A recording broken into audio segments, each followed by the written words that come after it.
Dans un midrash dans Parashat Toledot, quand Esav était très fâché sur Yaakov, il a dit, celui-là, je vais le tuer. C'est marqué dans le Passouk. Vayomer Esav belibo.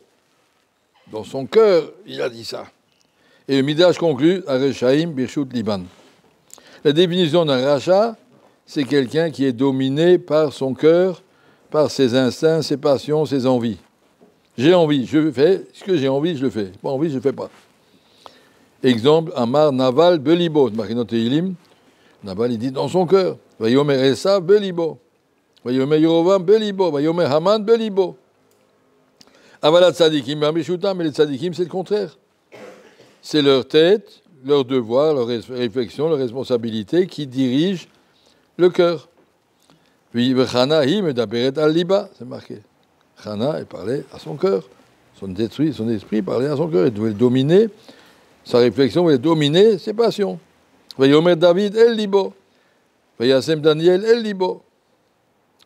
Donc, Mim le Boran. Vayomer Hashem el-Libo. On voit aussi à Kadosh Bourg, il parle à son cœur. C'est-à-dire, on ne se laisse pas entraîné par les sentiments et les envies, mais c'est la tête qui décide.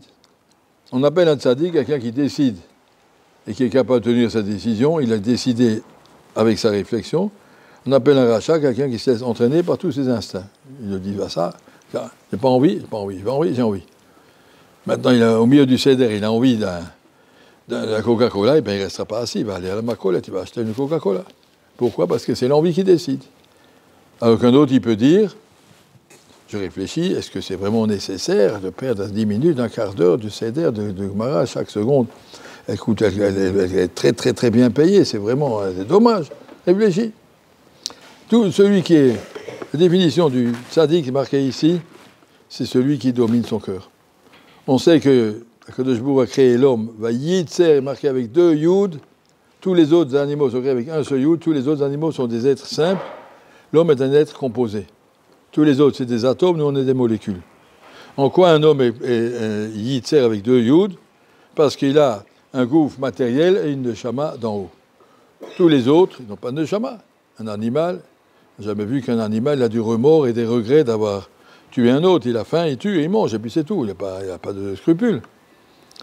Et il n'a pas de... il n'a pas de neshama qui lui dit quoi faire. Il vit ce qu'il est. Behema, ba-ma. Comme ça explique le Maharal. Ba-ma, il est ce qu'il est. Il est ce qu'il est. Alors qu'un homme, il est en permanence en dispute avec lui-même. On prend une longue corde, on met 5 garçons d'un côté, 5 de l'autre, on met un trait au milieu, puis on tire. Et toute la vie, une fois c'est Yetzer qui tire, une fois c'est le Sechel qui tire. On est en train de voir comment on arrive à tirer, mais c'est ça toute la vie. La vie est un combat, savoir de ne pas se laisser entraîner. Les Mifran, c'est ça. Ce qui va décider, un tzaddik ou un rachat, est-ce que tu fais ce que tu as envie ou est-ce que tu fais ce que ton Sechel te dit ce qu'il faut faire. Il y a une halakha dans Shulchan Aruch qu'il faut fermer les chaussures, on met la chaussure droite, on met la chaussure gauche, après on ferme le lacet gauche en premier. Pourquoi il faut fermer le lacet gauche en premier ? C'est ça la signification qui est expliquée. Il faut que la droite ferme, limite, contrôle la gauche.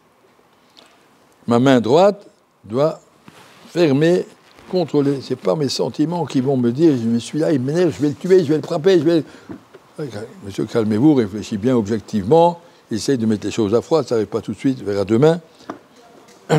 À Freiking, quand il devait punir ses enfants, il disait, bon, tu viendras boire ce soir. Bon, des choses avec réflexion.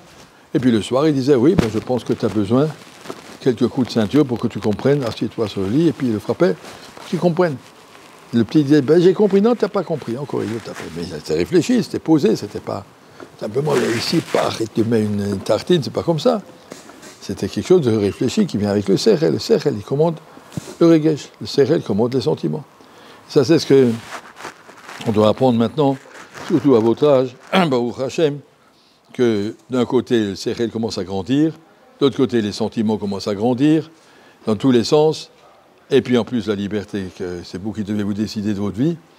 apprendre à contrôler. Ça commence par contrôler son sommeil. Il doit dormir, soit réfléchir. Le soir à 11h, on doit être capable de réfléchir. Ça va, j'arrête ma journée ici, j'ai besoin de demain.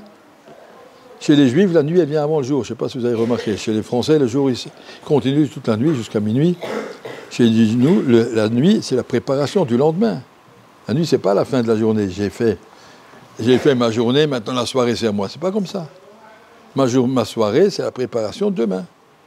Aussi bien dans la Gemara que dans le sommeil, que dans le calme qu'on doit se donner pour pouvoir demain commencer une journée à l'endroit. Mais ça, c'est seulement si on est capable de se contrôler.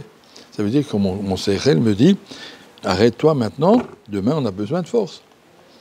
Si on dit il faut vivre intelligent, il ne faut pas vivre bête. Ça, c'est la définition d'un bon juif. Merci.